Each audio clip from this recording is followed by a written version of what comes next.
Oh shit. Oh, Welcome. we're going. Okay. Yeah. I have the Paradise Jam blasting through my headphones right now that I'm not wearing. You can't see that I'm wearing headphones. All right, Chad. Let's go ahead and start the show now. All right. Welcome back to Hoops HD, everybody. This is our Hoops HD report with an under the radar cast, it looks like. But Yeah, I'm your old host, school. Chad Sherwood, joined by a very small Thanksgiving week panel of David Griggs and John Stalika. Uh, Hoops HD report, where we go over all the news revolving the major normal multi bid conferences. Yes, we do. We don't talk under the radar, even though this is our under the radar panel. We'll do that later this Right. Yeah, a little bit of a swap, but I am ready. Chad, are you fired up? I am fired up. I am absolutely fired up, David. Right Yes. before we came on here, we got to watch the first semifinal in the Roman Legends Classic. Got to see Yes. Richmond knock off Wisconsin. They're getting ready for their championship game tomorrow against Julius Caesar, the Yes, they are. greatest The Roman last, legend of all time. yeah, Caesar's last season did not end well, but I am fired up. Big upset by Brutus there. Right? It Yeah. is 9:10 in the evening, and David G. Puppet is fired up over a Gazelle Group event. Yes, and then how about this guy? This guy is fired up. This is Wild Bill. His team is undefeated. We are fired up. Oh, actually, I was out most of the day today, although I did check the scores when I got back in. I see, as everybody predicted, Georgia and Michigan State are going to be meeting tomorrow in the second round of the Maui Invitational, so no upsets today. Yeah, that's basically what happened. It was what a lot of people were predicting. Dayton, a good team, but a little bit of experience there. Georgia, a lot of young players, but again, they will be facing Michigan State tomorrow, as many were expecting. In the consolation bracket. Let's get In the consolation bracket. some standings here in the Big Ten. Let's start off with the upset of the day, upset of the week in the Big Ten, maybe nationally even. It happened out in Maui today, where Virginia Tech just kind of manhandled Michigan State. The Spartans apparently tried to make a run late in the game to get back in it, Yeah. but it completely fell on their face. Cassius Winston was awful from what I read. He was. Let's give a lot of credit here to Virginia Tech. Virginia Tech led the whole way. Now, it was close the whole way, but Virginia Tech was pretty much in the lead for the entire game, anywhere between 1 and 6 and 7 points. And every time it looked like Michigan State had momentum going their way, Virginia Tech curtailed it. And this was a team that the cupboard was just picked clean. They lost all 5 starters from last year's Sweet 16 team. They lost their coach. No one really thought that they would be above 14th, 13th place in the ACC. Now, Chad and John, all of a sudden, here they are 6-0, a win at Clemson, and a neutral floor win against Michigan State. That's top 25 caliber performance right there, not just today, but all year long. What's going on here? And is Mike White the coach of the year? Well, whoever cleaned out the cupboard forgot to clean out Not Landers Mike Nolly. Mike Young. Mike White's Yes. the Florida coach. Yeah. Yeah, sorry. Go ahead, Stilika. Yeah, I was going to say, Landers Nolly, he was a redshirt freshman, still recruited by Buzz Williams. So I wouldn't say it was completely bare down in Blacksburg, but certainly we didn't expect the Hokies to be this good this soon. Yeah. Well, let me put those ACC standings on the screen here. Also, we look at the Big East. Oh, sorry, the Big Ten. Let's look over the ACC here. So we can see that Virginia Tech team there, 6-0, tied with Louisville and Virginia. Better than, I guess, tied with Duke also, but Yeah. better than a lot of teams that were supposed to be a lot better than them. This year, and we got to look way down here, but there it is, that win, and then Pitt tonight going out also, Sleeka beating Kansas State, another huge upset another huge win for Pitt. He's already beaten Florida State, and now is a win over K-State as well. I'm going to be honest with you. This is a game that Kansas State shouldn't have had any business losing. Not when you finish, I think it was 3 for 12 from the foul line, but Pitt, to their credit, they were hitting at a 15 for 18 clip despite turning the ball over a lot against the Wildcats. But good job for Pittsburgh managing to steal at least one victory down in Fort Myers. And David, I think we got to talk a little bit about Virginia also, what they did, winning the Hall of Fame tip-off classic over the weekend, but not exactly dominant against Arizona State by any means. They really could have lost that game. Yeah, they could have. Again, really smothering defense. Although Arizona State did go on a run after falling behind, that's something that you normally don't see against a Virginia team. Normally, when they get ahead, they stay ahead, and they just sort of like sandbag you. I mean, they just take everything out of you. But they were still unbeaten. They still did get the win. Um, I mean, they win ugly a lot of the times, but the key word is that they win, and they've been all the way through the ACC and NCAA tournaments last year. This is just a team that's continued to go on a fantastic run, and it hasn't been by games like you said. They won their conference opener at Syracuse. They have a win against Arizona State away from home. This is a team that not only are they winning, but they're putting together a pretty good profile, even if they're not winning impressively or pretty. Yeah, and the ACC as a whole so far, 8 losses outside of conference play. I mean, there's more loss to that, but only 8 non-conference losses in a 15-team conference. A very good start for the conference overall. Yeah. And you can see there they do have 4 teams ranked in the top 10, but nobody else in the top 25. And are we going to? That may be changing here, though. I mean, I think Virginia Tech, especially if they can pick up one more win out of here in Maui, could be sniffing the top 25 with that win today. Yeah, let's talk a little bit about Louisville just for a second, because they're the second-ranked team in the country. Second ranked to the conference. So yeah, have they looked it to you? I mean, I know that they won at Miami and they've played a couple of bye games, but losing in the second half to, was it Eastern Shore or who was it? Akron. They only won by 6. Upstate, yeah. Akron, not a bad team, but still, you would expect the second-ranked team in the country to not have that much trouble with them at home. Is this Louisville team? And I know that we were huge on them all through the preseason. Maybe they'll get to be the second-ranked team. They don't look it to me yet. Well, if there's a time of year you want to be playing with matches, you don't want to be doing that during ACC play. Correct. When you're definitely going to get burned. Yeah, their next game is Friday against Western Kentucky as part of their exempt event. So I don't think that's an exempt event. I think it's just maybe but they are playing Western Kentucky coming up here on Friday. Louisville versus Kentucky. We're in Kentucky.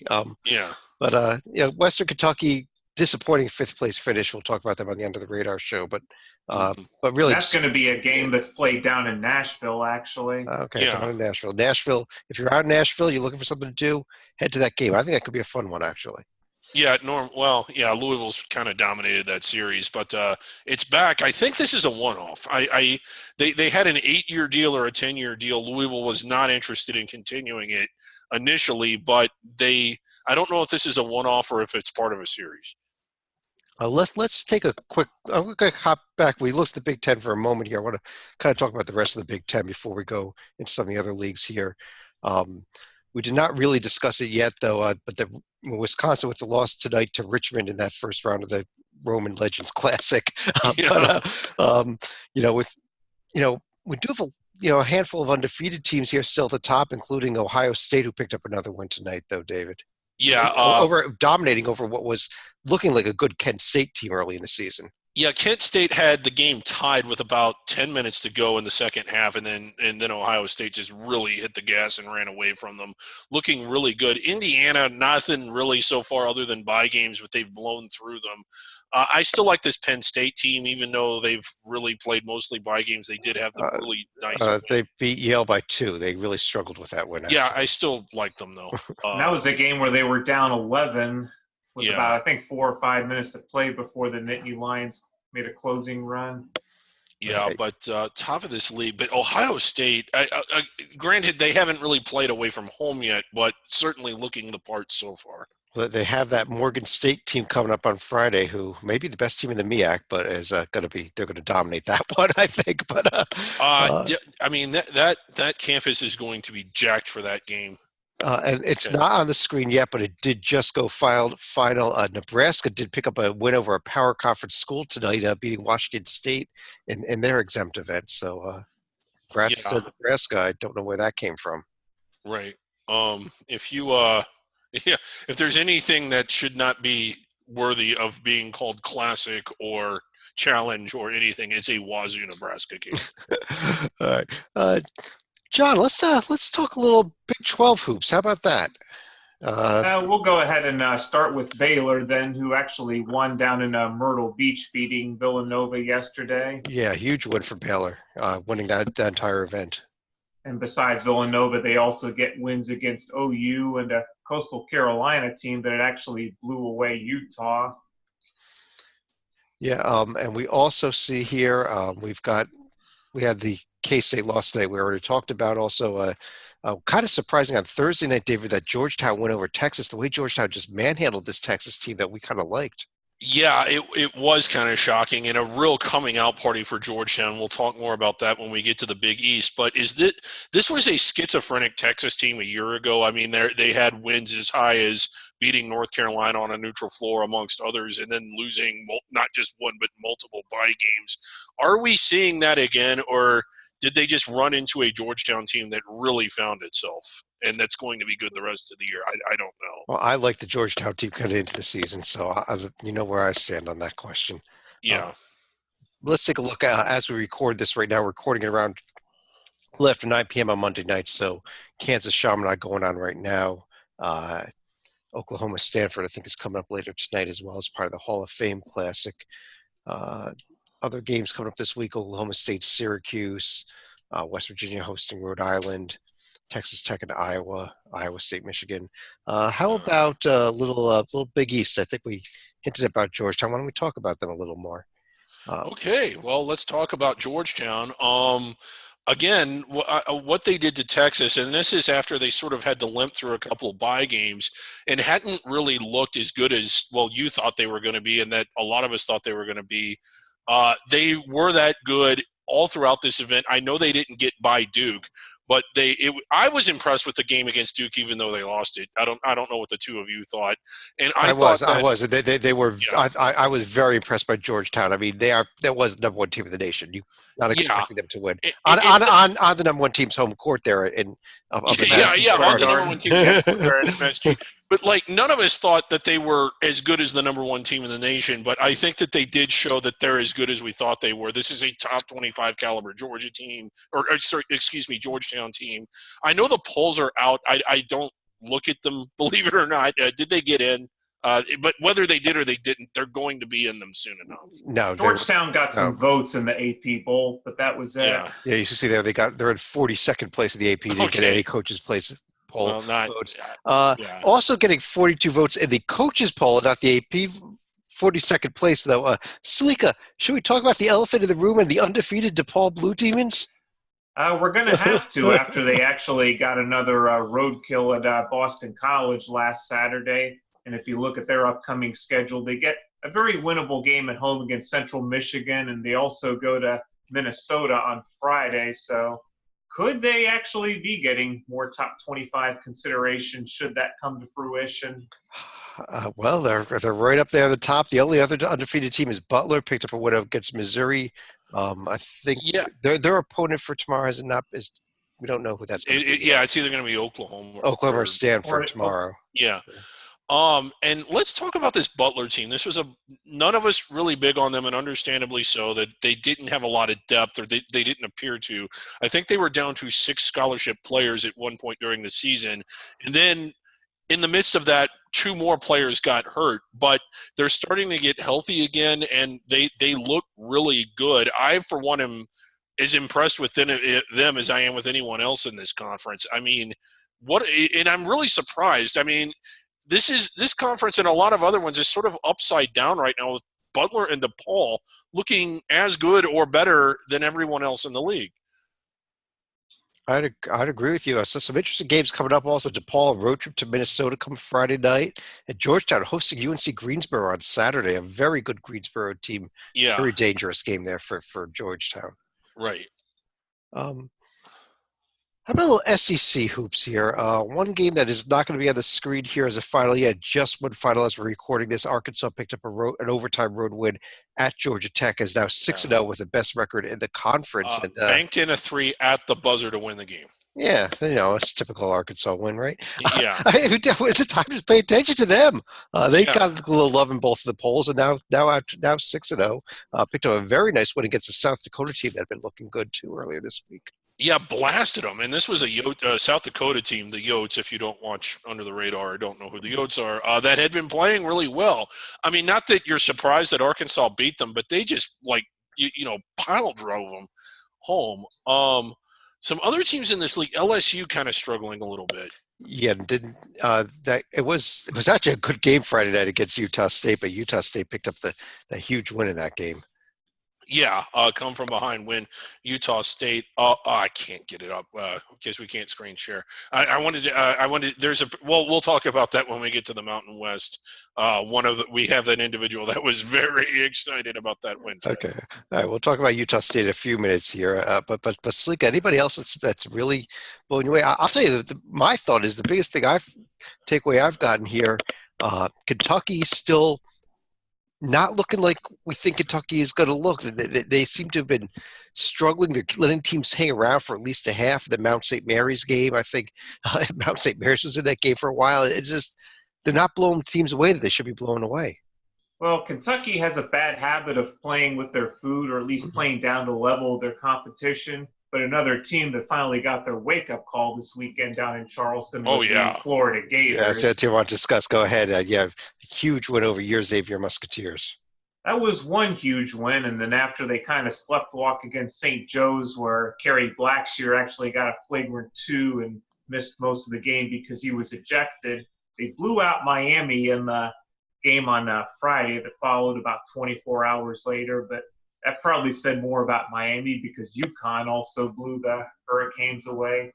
But against Xavier, they were the first team all year that was able to really hit not just over 50%, but over 60% against a very stout Xavier defense for most of that game, but managed to hang on despite Xavier cutting a 17-point deficit down to 3 in the closing seconds, but a potential tying shot just bounced out of the rim, and Florida hung on.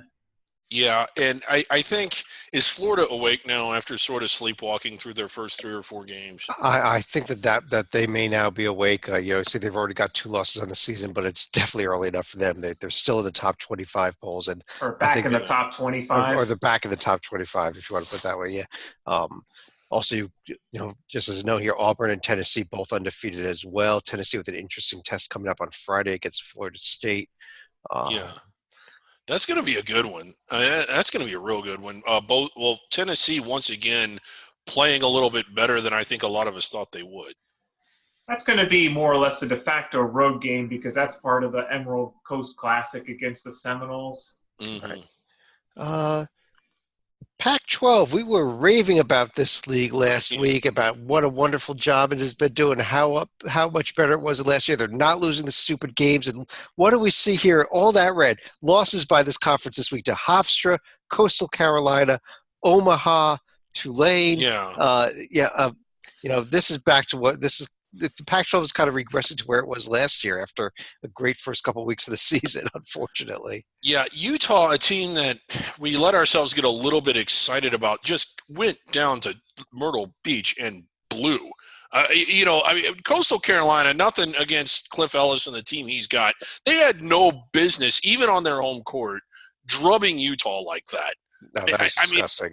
Yeah, and then for Utah to follow that up they lost another game to Tulane. Yeah. And we'll talk about Tulane in a little bit. They're kind of a unique story, but I mean, kind of a real just disappointing showing all the way around in all 3 games, even the one they won for Utah. Yeah, and here's the other thing, though, John. When you look at the win column for this conference, they didn't pick up any wins of note for the entire league this week. There's nothing there that I say, oh, that was a great win. I mean, maybe Oregon's home win over Houston, but that's not too exciting. I would say Arizona State beating St. John's may be about as close as they're going to get, but the Sun Devils, they actually had a respectable weekend if you look at how they played against Virginia. But they lost that game, yeah. But they were close. Yeah, you're right. Yep, and as Chad is fond of saying, go pick up your silver medals. Go pick up your silver medals, absolutely. Let's talk a little bit about the American, though, and let me pick up the next week's schedule here of the Pac-12. Again, when we look at these upcoming schedules, they're only including games that are scheduled already, so there's going to be additional games as part of these exempt events. But we've got UCLA actually coming up tonight in the late game out in Maui. against BYU, and we mentioned that Stanford Oklahoma game as well. But Yeah. Oregon Seton Hall is actually a huge one on Wednesday.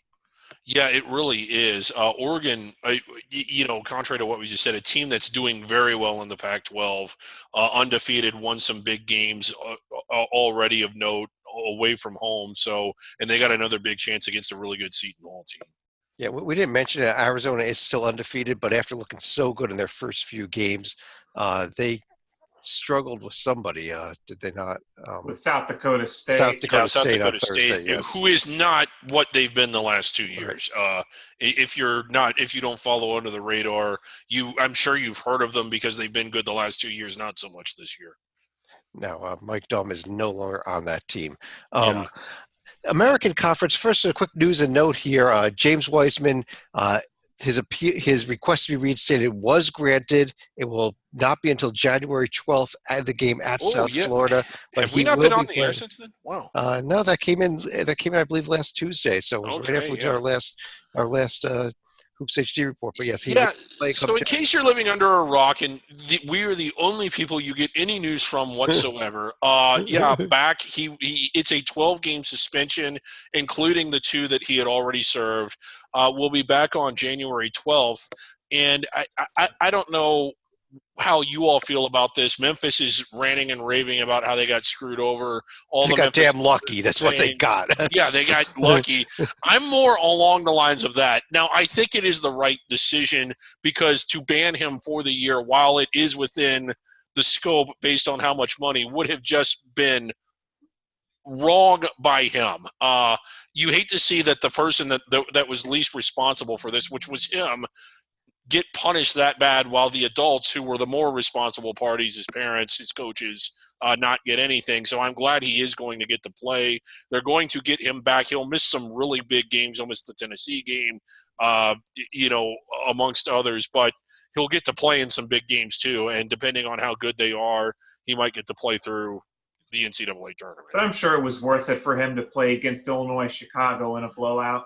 Yeah, and you got to wonder, would they have given him fewer games had they not put him out there initially? I think it would have been the same number of games, but he probably would have returned to the court a little sooner for the more important part of their schedules, what I was alluding to. Right. Yeah. We do have 3 undefeated teams in this league, SMU, Wichita State, and Temple. SMU, a little bit interesting. I mean, they haven't beat anybody of huge note. They won at Evansville, but Evansville turns out that they suck, and the Kentucky win was a fluke. Right.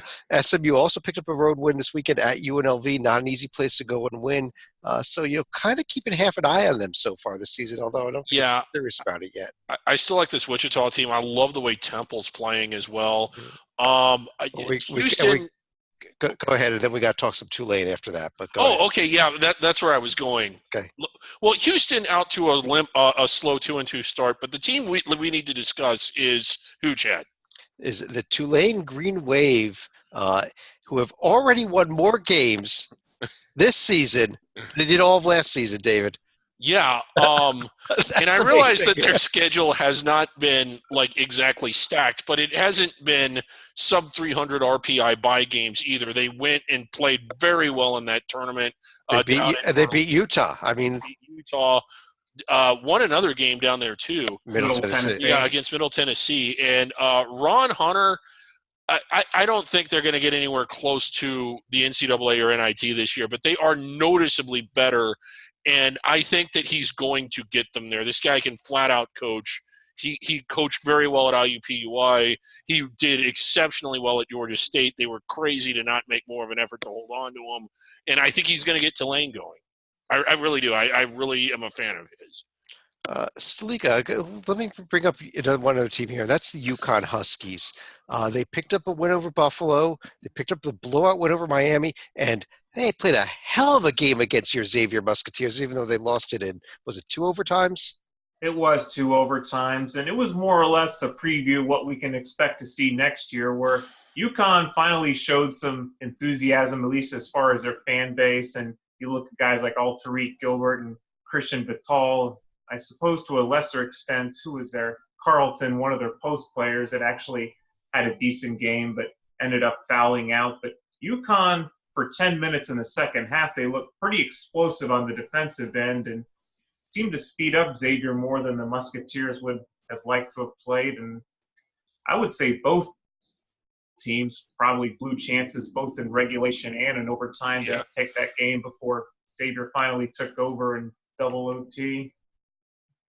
Yeah. David, Cincinnati, I think we should also mention this, have been looking so good. And is this a sign that Bowling Green is a really good team, or was this just a bad loss on Sunday against Bowling Green at the championship game of their event? Well, yeah, Cincinnati sweating out Illinois State, needing a shot with 3 seconds to go to beat them, losing in overtime to Bowling Green, who, by the way, is down by 20 to Nevada. Nevada right now. Tonight. Nevada, not a bad team, event. but yeah. And they only beat Valpo needing by 4 overtime to beat Valpo tonight, in a game that Valpo really had a chance to win, arguably should have won at the end of regulation, and another chance at the end of the overtime.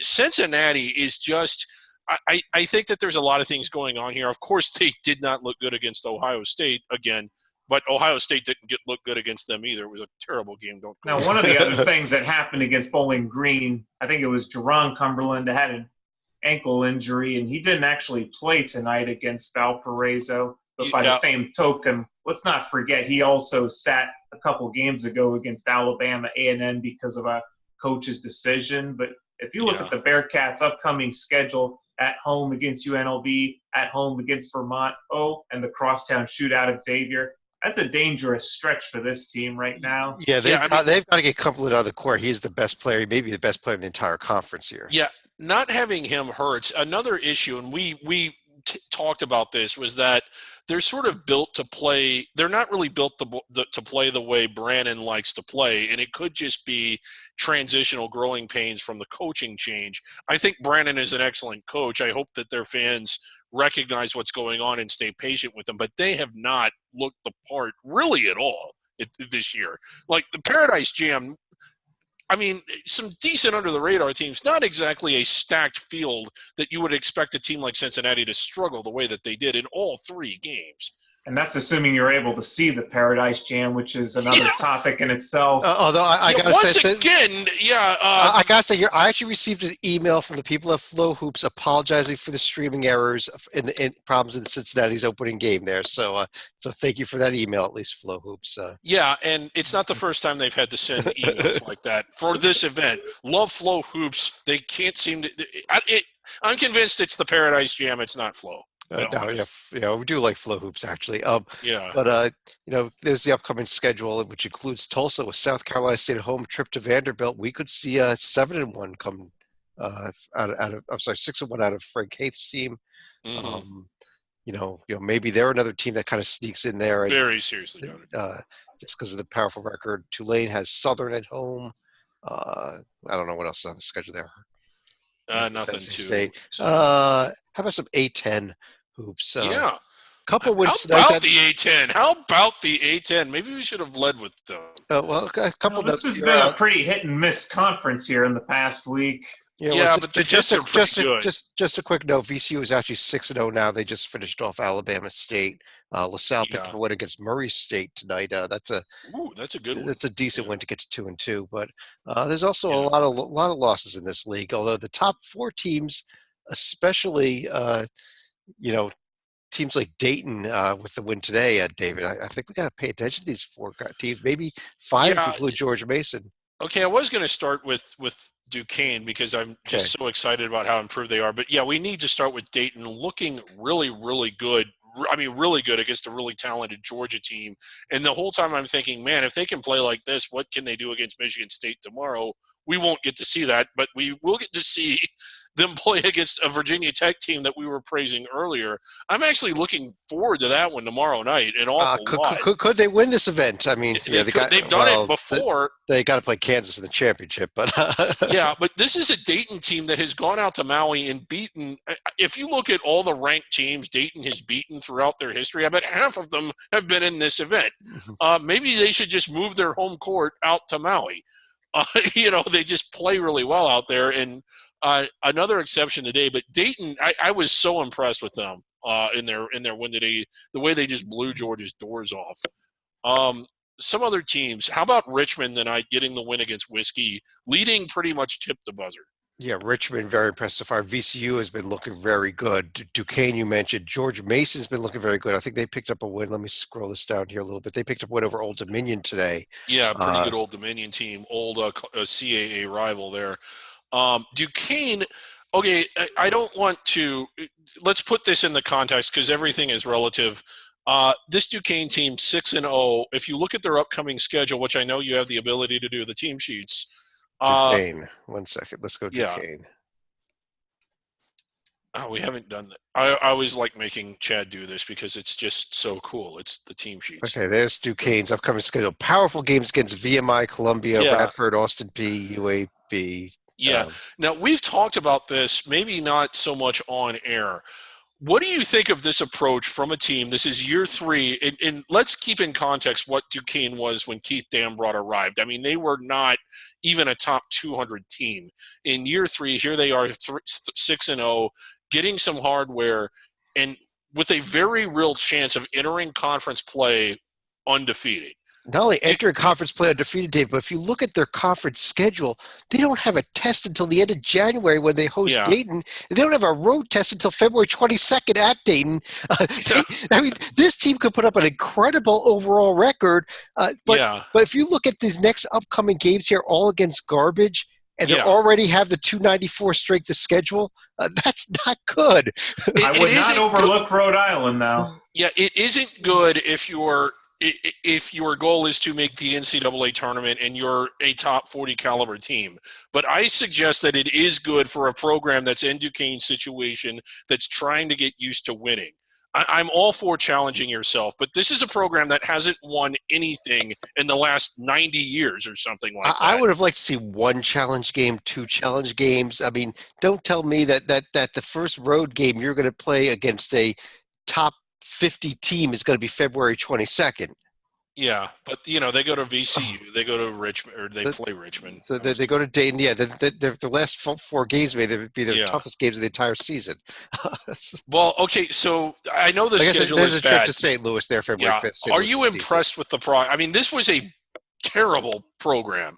I'm still impressed with the progress. Oh, no, I think he's done an incredible job, but this better be the last year of scheduling like this. Yeah, and it needs to be. It really needs to be because they need to jack it up after this. Some more upcoming games of the A-10 for this week. Again, at least the ones that we know are definitely going to happen. Richmond hosted Boston College on Saturday, John. They should win LaSalle Villanova, a Big 5 game on Sunday. And GW being offered as cannon fodder up at Angry Frank's team. Yeah. GW has picked up 3 wins already, so been a little bit better than we thought they would be. Yeah. David, we're going to turn to the Mountain West. I guess I should pull down the screen share. You want to talk Mountain West? Should I pull it down or? Oh yeah, let's pull this down and yeah. Okay, you want to give us some Mountain West news?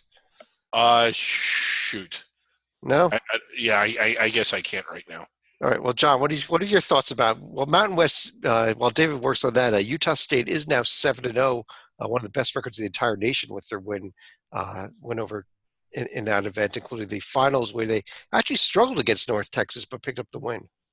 Well, not really a final, so to speak, as much as it was a round-robin event. You're right. It was a round-robin event, but they picked up the championship at the Jamaica Classic. You're right. Yeah, North Texas wasn't easy, but at the end of the day, Utah State does end up with 3 wins in the hardware. And even Nevada, as we speak right now, probably well on their way to winning the Paradise Jam Invitational. Yeah, and how about this man was so excited. This is Wild Bill after Utah State winning. David, you showed us that already. God damn it. Oh, okay. We love Wild Bill. But going back to Nevada, though, this is actually a step in the right direction because they had started the season with home losses against Utah and USC as Steve Alford's trying to figure out the right combinations for his own team. Yeah, New Mexico, real big game going on right now, and this is kind of a defining game. They have that loss at UTEP, playing 18th ranked Auburn, and there's so many of these. The Roman Legends Classic, trying to avoid Julius Caesar's fate. Trying to avoid the Julius Caesar and the Mark Antony brackets. Yeah. But San Diego State, David, also out to a 5-0 start, picked up a win at San Diego, picked up a win over Long Island the other night. Getting some love, at least in our colleague Joby's J&G ratings, and the ESPN's SOR rating has a number 4 in the nation.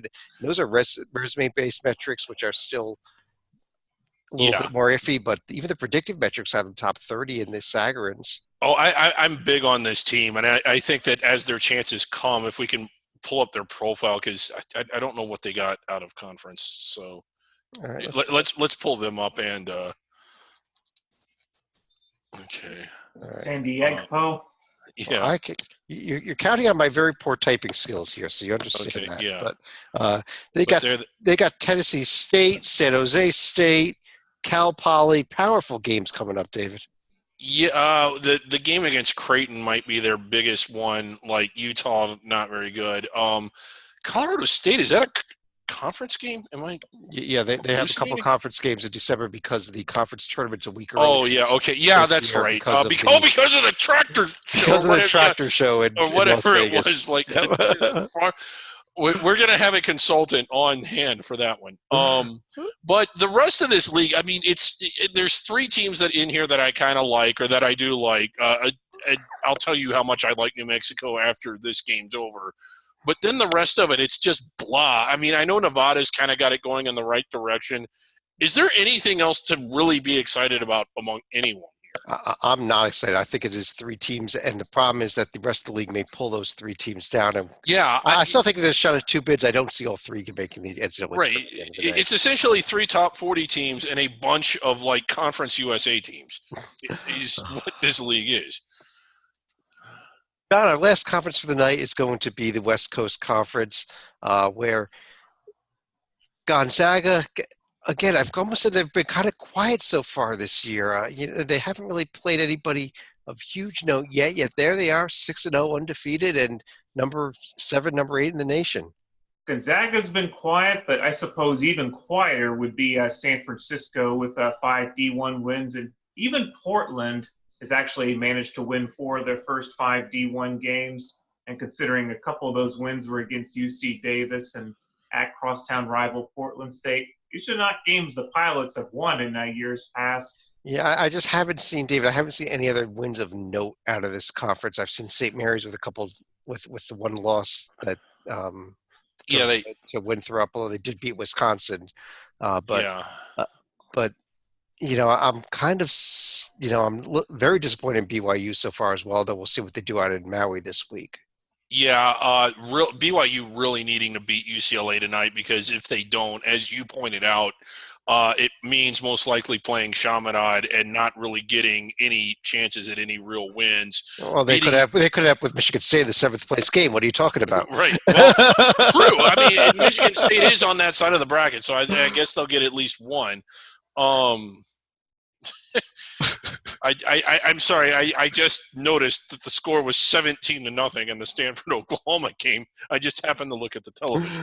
Good grief. All right. I got sidetracked. I'm sorry. Yeah. The upcoming schedule here, Gonzaga starts their event. That they're in the battle for Atlantis, I believe, though they get Southern Miss in their bye game in the first round. But we should know a lot more about Gonzaga by the time we talk again next week, because they will have a couple of very good games at that event.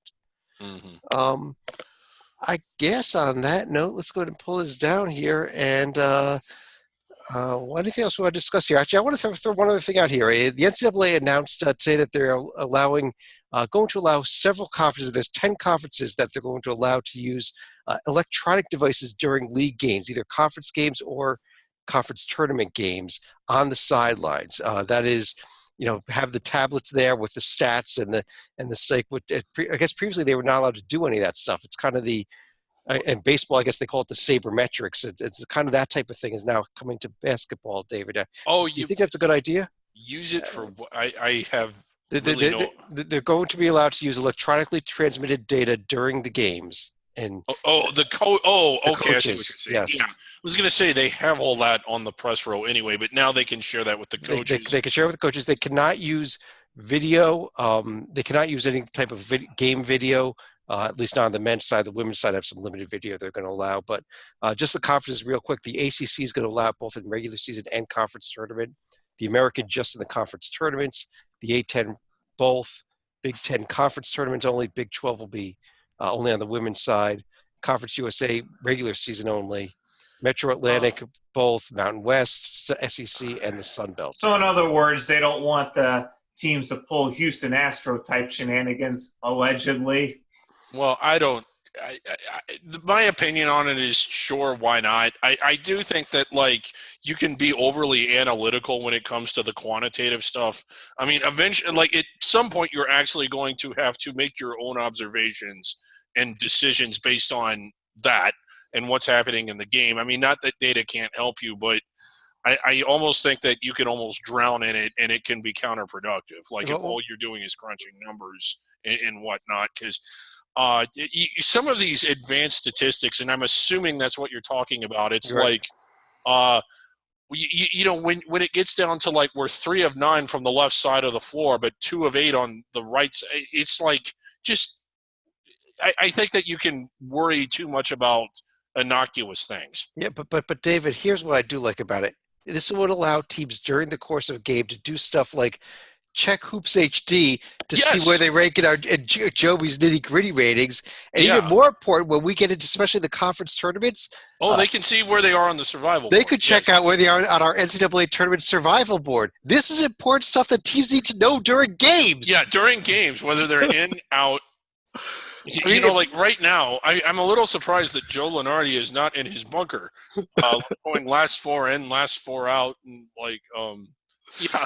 But that is a good point, like because while the committee can use all this stuff, the coaches really can't use it during the game.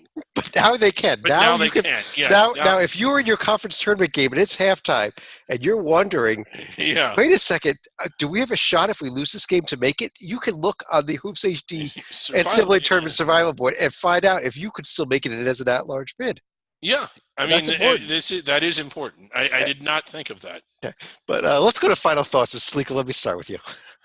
These are the kind of stats you could only get through Ken Pomeroy's website, but we have to give a shout out to a longtime official Roger Ayers, who has also been in NCAA championship games. Apparently, through the first 20 days of the regular season, he has been to 20 different games that he has worked, including one last night that was in Las Vegas after making a cross-country flight. So congratulations on a job well done.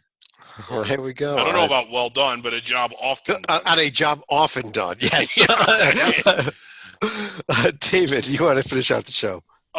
Yeah, and I know it's like this every year to some extent, but it's just amazing, like the things that have happened over the last 3 weeks that, you know, during that first preseason bracket show that we never would have guessed. I don't think we ever would have thought that Virginia Tech would have done what they've done. I don't think we would have thought that we'd see an under-the-radar team win on the road against the number 1 ranked team.